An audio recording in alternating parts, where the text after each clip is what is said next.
Ano yung bagay na nagpapasaya sa'yo? Pamilya ko po. Pamilya ko po. Mga magulang ko po. Pamilya.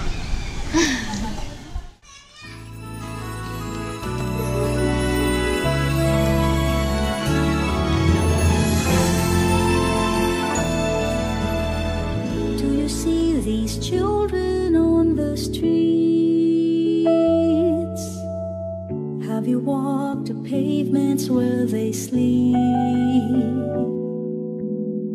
Do you feel their hands when you give them arms? Did you ever give them bread to eat?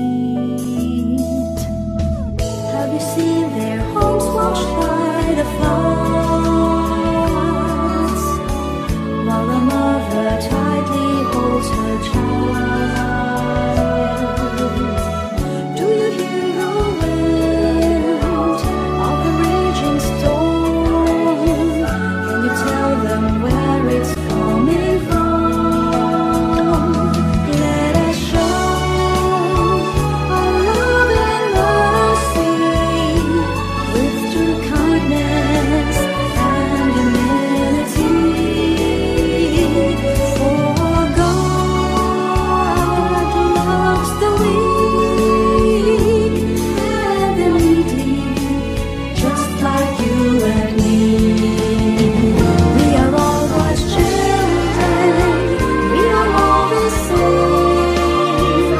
He's calling us by name to help the poor and lame, and learn what life is really for. It's to know and love and serve the Lord. Kanino mo gusto mo magpasalamat na meron kang pamilya? Ganun. Kang Papa pamilya. Jesus. Sa Diyos po.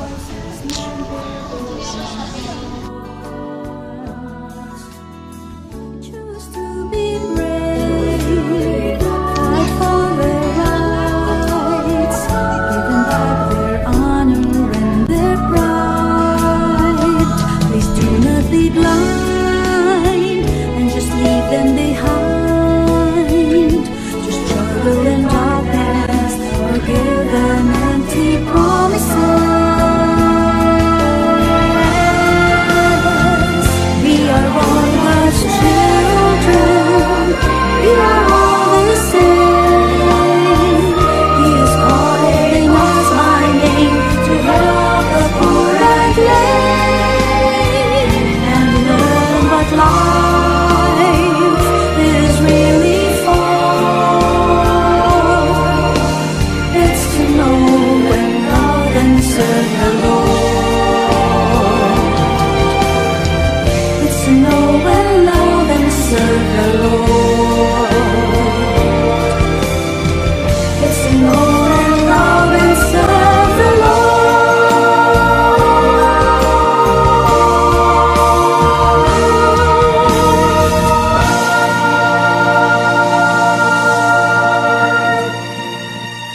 Kung makakausap mo siya, kunyari nasa harap mo siya ngayon, ano yung gusto mong sabihin sa kanya?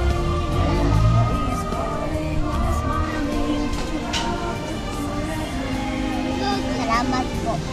Salamat po ako na binigay po nila sa akin yung mga magulang ko po.